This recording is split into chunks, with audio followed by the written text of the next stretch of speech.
What's good, listeners? I'm Chris Collins, your host of The Chris Collins Show. And I'm Marissa Pitts, his trusty sidekick. Thanks for listening to our podcast, and be sure to tune into The Chris Collins Show live every Friday from 10 a.m. to 11 a.m. Pacific Time. And follow us on social media and check out our website at chriscollinsshow.com. Peace. Ciao, Bellas.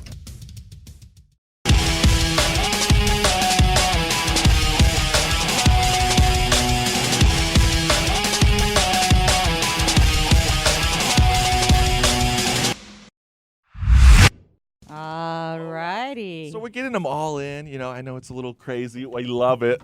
There we I like how we're all sliding like it's like one of those like water park rides and we're all just like waiting to get on. But this is so exciting because we got Linda Besti in here and Rob Shields, you know, from the Southern California Shakespeare Festival. Ooh. How you guys doing? We're great. Thank you for having us. Living the dream, Chris. You're living the dream. You're on the Chris Collins Show. You can breathe it in now. Smell. You can now die fulfilled. I made Yes. it. I made it. You made it. You get to do your big radio debut. I don't know if this Wow. is your first radio interview, Rob, but I called into sports radio once, but they hung up on me. they so- hung up on you. What was the show? You need to call in when Kevin Drake is in. He is a sports guru, and Yes. he's going to be on the show in a couple weeks. Yes, Rob he is will. also a sports guru. Okay, Thank and you we for want to have a recognizing me. face-off. No, I want to have you call in, and I want you to have a championship question thing. Yeah, do. we did a do rapid thing. fire 10 questions and we hit them with this. So maybe we'll have you come on in next time and you can Wow. compete against the one and only. All you got to do is just Kevin we'll Drake. Skype you in. I'm happy to share my talents anytime.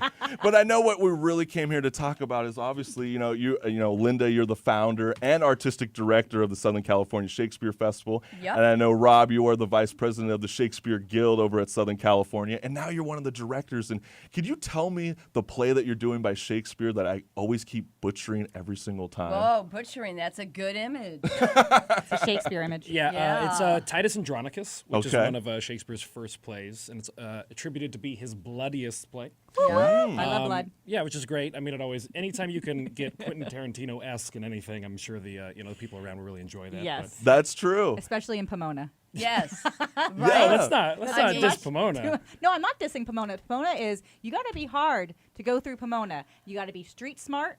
You got to know where to go. You have to know all the. I used to live in Pomona. I'm I'm fanatic. right there. So continue. We're the bloodiest people. What the heck? I agree. I know. agree. This is just lies, fake You news, don't lies. mess with Pomona. I've met a bunch of gentle Pomonians.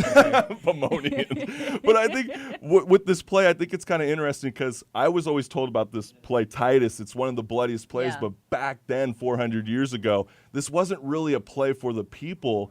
And I was kind of having this kind of philosophy when I'm thinking about this play, like, does it resonate in 2019 because Oh, it's so yeah. bloody? Because like when we watch a show like Vikings, for example, that's on Amazon Prime Original, you don't want to just watch a show on Vikings that's not going to be pillaging a village or something like that, right? I mean, you want to live in that realm or that aspect, and if you don't see any blood, then It's not a what am I- Viking show. It's not a Viking show. Do you feel that same way when you're directing a Shakespeare play like this? Yeah, I think that you always have to compare it to what our timeline is now, and I think that our time is not that much less bloody than it was then. We're just better at obfuscating it, you know. Yeah. So, we watch UFC. I love UFC, right? And I'm excited to watch a man pummel another man or a woman pummel Whoa. another woman, just because it's Or something a to say woman about pummel that. a man. I would love if that happened. Honestly, If it ever did, yeah. I've Why been not? beaten up by a woman. Chris, So. don't make that a challenge between us. It's going to happen real quick. But yeah, I mean, I think that's the comparison, right? Is that everybody enjoys something that sort of transports them to an area they can't live in their own life. Yeah. So I've always wanted to, fight certain people that I never did because I don't do that kind of stuff. I'm very pacifistic. But to see, Are you? I think Linda just that's called why you I'm out. directing Titus. Yeah, Like, and I mean, what is Linda, that? I mean, obviously you must have had something to say to get Rob to be the director Well, in this you know, place. Rob and I go way back. I played Gertrude to his Hamlet, and I got to slap him across the face for quite a few nights. Is this but- what you get into theater Yeah, for? Just to kind no. of put violence in front of people on the screen or Well- I mean, on the stage? I think it gives you permission to investigate things that you might think are taboo. And we're certainly living in a time where there's a lot of investigation of political power. and corruption and fake news. And Yeah. I think that it's pretty relevant. Is you that know? what kind of inspired you, Linda, to kind of get the Southern California Shakespeare Festival Well, going? I wish I could say it was that. It was more about control. I mean, I have to thank Pete Uribe and Dave Dedman, who are people that I shared a beer with over in my backyard about in 2003, and decided, wow, wouldn't it be great to start a Shakespeare festival? So I think it was about artistic opportunity for me. Okay. You know, and Shakespeare made me a better actor, so I thought, wow, why not do more of that? So I say, well, let's just get right on into it. Like Sure. the real biggest question I would say in the room is like, how do you get someone like us millennials to get off the couch and go see theater, especially something that's classical theater? Because I know a lot of people, they always Yep. say the resemblance, especially right now in 2019 amongst millennials, we're always joking with the baby boomers saying, they don't get us. You know, they got a 30 to 40-year-old span, and I'm not sure why, you know, we can't get along with each other. So a lot of the times you start thinking a play that's 400 years old, how could a millennial relate to something that is that, you know, do you Yeah. think they relate today? Or? Well, absolutely. I mean, I think if you look at how shows like Game of Thrones Yep. have become prevalent, like, That's you know, true. That's the easiest comparison that I can make, because basically Shakespeare is a poetic Game of Thrones, Yeah. right? And that's why I got into it, because I I love like that. you know, the magic and the mystery. And, Yeah. and I want to wield a broadsword. You know what I'm saying? And it gives me all the opportunity to do that. But I think when you dig a little bit deeper too, there's a lot of relevant, you know, themes that are common throughout all of our, you know, kind of humanity, right? Yeah. Like the idea of ambition and power, and of also about, you know, being tragic heroes. I mean, most of our most famous artists are tragic heroes that we Yeah. kind of invest in. We like that sort of, you know, The underdog that comes up. yeah, That's absolutely. true. And sometimes it doesn't always have to be like Game of Thrones. I mean, I was a really big fan of House of Cards when that Yeah, was around. well- And what Kevin Spacey did with Yes. that role was phenomenal. Yeah. I mean, Titus as much is- as whatever he did now, He you who know, shall not be he's still a named. phenomenal not be actor. named.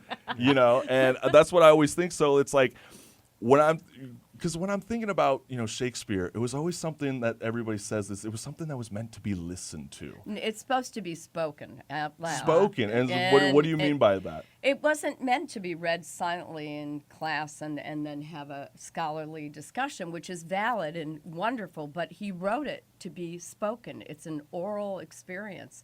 And, you know, people like to speak. I mean, Yeah. people, you know, and he wrote at a time when there was a collision of languages, the Latin and the Anglo-Saxon. And if you think about today, with all the collision of texting and technology, and you know, it's not that different. It was just a different vein back then in terms of it. Well, I But- think what you always told me, because I'm an old student of Linda's, Yeah. was that people went to go hear Yes. a play, Yes. not to see a play. They used to say, "I'm going to hear a play, not to see it," and that's what the Elizabethans. I mean, I know because I dated Shakespeare. So That's right. I'm We have so the jealous. Shakespeare's original girlfriend And here in the that's- studio. And that's why we have a millennial with me today, because I'm like 567 years old. I was older than Will. But But I guess so. Were you guys like the original ones since you were Shakespeare's girlfriend? Like, is like Amazon Audible kind of like what Shakespeare is Yeah. today? Because it's like you're Yeah. meant to, like we're listening to these stories, and I Yeah. think that's maybe why it's so difficult. Because I had to pull up this quote. I thought this was kind Sure. of funny about Shakespeare because I don't think a lot of the listeners understand this about Shakespeare. He always made fun of the stage he was always Yeah. on, and I always like Yes. this one because at the beginning of Henry V, the prologue, he refers to the stage as this unworthy scaffold or the wooden O. So I know, Rob, especially with you, you know, directing a Shakespeare play, what are kind of some of the challenges that you're having, or do you have any, when you're directing Titus? Yeah, I mean, I think theater is all about solving problems, right? Initially, but I mean, the problems are always like, how do I make this interesting for anyone? right, Yeah. right. You know, and I think that it's really easy to slap a Shakespeare play on the stage and go, here, this is what it is. We're going to do it, you know, just very simple and how I believe it's going to be intended. And it's a little more challenging to sort of give it a twist or give it my own creative license. Right. And it's you know, having my own artistic choices while staying true to the, you know, the author's original intentions. And so the challenge is always, how do I make this cool? But how do I make the scholars also like it? Yeah. You know, I suppose. Do you approach it by like the costumes and stuff? Because I know that was something that, you know, Shakespeare was into, and I when I think about you know, Shakespeare, he's kind of like a trendsetter. You know, and if he was Yes. living in this time, he would he's so hip and cool. He was a and- great dresser. He had Yeah. phenomenal clothes. I'm sorry. No, I mean, She knows That's her why they first do but person. she know. Well, I mean, she is Shakespeare's girlfriend. You would think Right, that yeah. she would know. Well, I that- do have a little on the serious side. Rob, I'll ask you first, and Linda definitely chime in afterwards. But why do you think it's pertinent to get our generation to start investing in seeing live theater and not just being Yeah. behind watching Netflix and Hulu? Yeah, I mean, I guess if I think about that, like, I think about, 20 years ago, everyone was really hot on, like, processed cheese, right? And now we're all into craft. Like, we want people to make our things. We Yeah. want to have a more personal relationship. And I Yeah. think there's always these, like, the ebb and flow of our society. And I think we got really used to just sitting in front of a television or a movie screen and being told what to see. And obviously, all of those films and movies, like, if you look from, like, the 70s to now, it used to be an art form, and now it's becoming, like, how do we maximize how many people want to see these things? yeah. In order for us to evolve, it's about registering new experiences. Kristen Linklater talks about as a vocal Right. teacher that Okay. and I think that the more that we become well-rounded individuals by taking in more information in different mediums and different forms, that's just how the society grows.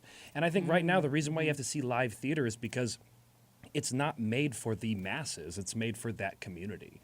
Yeah. Okay. Ooh, and That's it's a communal experience. We Yes. are always, that's Right. why we go to sports events. That's Right. why we have that, a Netflix party with other Right. people, because Yeah. we do Right. crave the human experience of Yeah. sharing. I think Yes. that's why board games are selling more. I love board games. Yeah. what the Dungeons and Dragons fans. Okay, look, are don't Monopoly. talk about Dungeons I and Dragons. Is a I great can game. take you down in But- Monopoly, any of you. But I let love me it. challenge you guys, because like a lot of the times with me, I'm not going to pretend like I'm this theater guru. You know, I was very much on the television and You film don't kind of have to aspect. pretend that and go, But I mean, guess what I'm trying to say Yeah. is because it's classical theater, they're always trying to like teach you this kind of message or have you feel these kind of emotions, especially with Hamlet. There's so many variations, and I know you wanted to say something, Linda. You know?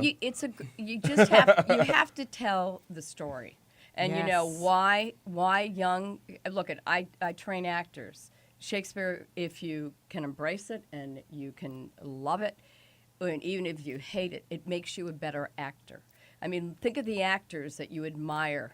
A lot of them are trained in Shakespeare, and the speaking, the permission to say things that you'd probably get arrested for Yeah. in real life. Yeah. I mean, Wielding a there's- broadsword. Yeah, not only fighting, but Yeah, right. the love of a story, of a good frigging story. But I think some people like myself, I always joke with theater. It's Yeah. always like, I'm like, where are the fun plays? Oh, and when I this say the is- fun plays, I'm always like, when SpongeBob SquarePants the musical is the only fun play for the summer, I really have such a hard time wanting to get into theater because a lot of the times, the modern plays. Yeah. I wouldn't say so much the classical, but a lot of it is Okay, no, always like. what do you consider a classical? This was funny. Oh yeah, Tell I me was. what was I, a classical. I started joking with Marissa. And I was like, okay, if I'm gonna be asking Linda and Rob to choose any kind of classical play, it can't be these three to choose out of. Who's Afraid of Virginia Woolf?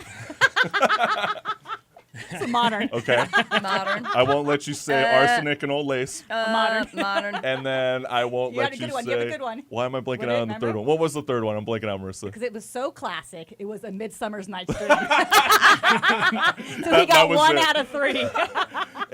But I'm saying because a lot of those plays they make me kind of feel good. Yeah. When you go and see those kind of plays, and I think that's what some people want when they go into the theater because it's always like nowadays it's like a dysfunctional family and they're trying to deal with this one family member.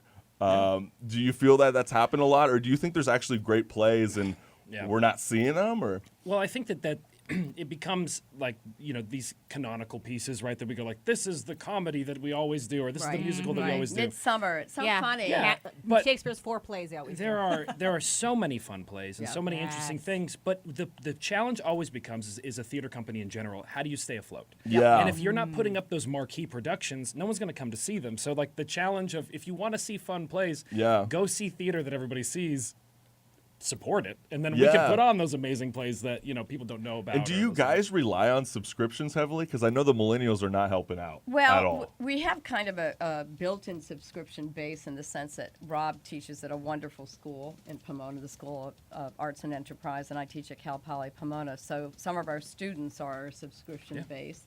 And we've actually gotten quite a bit of support from the Claremont which Okay. is, That's my hometown. 909. Find me around there. your hometown. I don't know if you know this, but the oldest Shakespeare Society in America. In America, I think actually in the world, it's like 109. No, it's in America. It's in America, In America. and she's correcting me with that finger. That's like me in class. I know the answer. Sorry. It's older than the one in But England. is in Pomona, Really? Shakespeare. Pomona, That's a really Shakespeare fun Club. fact to leave the And listeners there on. are You know, and I know we're going to be continuing this discussion because I know for us, we got to go into a really short break for announcements. But I just want to let all the listeners know out there with this, we got Robert Shields and Linda Besti in the studio. We're talking about Southern California Shakespeare Festival. And for all of those who have been streaming with us this morning, please continue to listen to the show on thechriscollinsshow.com and click the on-air button today. We'll be right back.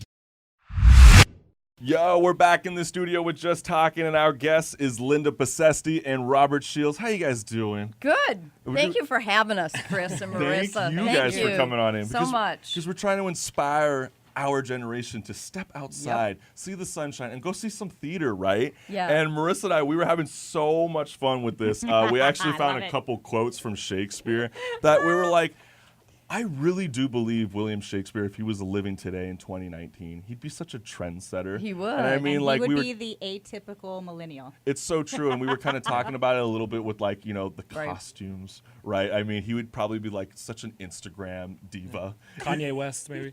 maybe. And why would you say that? I haven't heard that one yet. Yeah, neither. I have nothing to say to that. Please elaborate, Rob. I don't know because I feel like like the original Kanye was great and Yeah. like and I was like, wow, his Evolution. message I'm getting, and then I feel like if Shakespeare got so much publicity, like he did The would Tempest. he would just become this thing that we couldn't control. You The know? Tempest. Yeah, absolutely, and he'd wear he'd make songs about poopity scoop and things or whatever. the Poopity nature- scoop. Yeah. I mean, he did make up a bunch of words, and one of the things I was kind of fascinated by was like Over he was 5,000 so words. obsessed That's with right. prefix Yeah. and like unreal, uncomfortable, Yes. unanything. Assassinated. Yeah, I even heard he came up with the word critic. Yeah. So a lot of your maybe worst enemies in the crowd are something that Shakespeare created. It's just like a weird circle of life that's happening. But Yes. we wanted to have some fun because we found a couple of these quotes from Shakespeare that just kind of resembled with me. And I don't know about you, but when I Resembled hear or resonated? resonated.